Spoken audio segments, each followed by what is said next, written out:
হয়।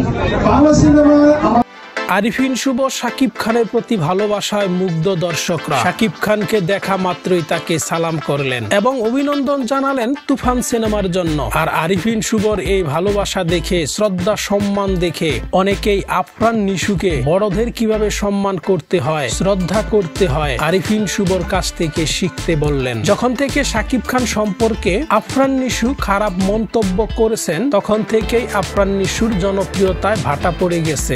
একটা জিনিস খেয়াল করে দেখবেন, আগে আফরান নিশুর নাটক ইউটিউবে আপলোড দেওয়া মাত্রই মিলিয়ন মিলিয়ন ভিউ হতো, কিন্তু এখন আর সেটা দেখা যায় না। মানুষকে সম্মান করলে তার জনপ্রিয়তা কমে না, বরং বাড়ে। আপনি অন্যের প্রতি যত সমালোচনা করবেন ততই নিচের দিকে যাবেন। আর আপনি বড়দের সম্মান দেখাবেন, ছোটদের স্নেহ করবেন, দেখবেন আপনার জনপ্রিয়তা আরো বাড়বে। যারা অন্যকে নিয়ে সমালোচনা করে তাদেরকে কেউ পছন্দ করে না। শাকিবের প্রতি যে ভালোবাসা দেখালেন আরিফিন শুভ, তাতে তার জনপ্রিয়তা কমেনি, বরং আরো বেড়ে গেল। তো বন্ধুরা, আপনাদের কি মতামত কমেন্ট বক্সে লিখে জানাবেন।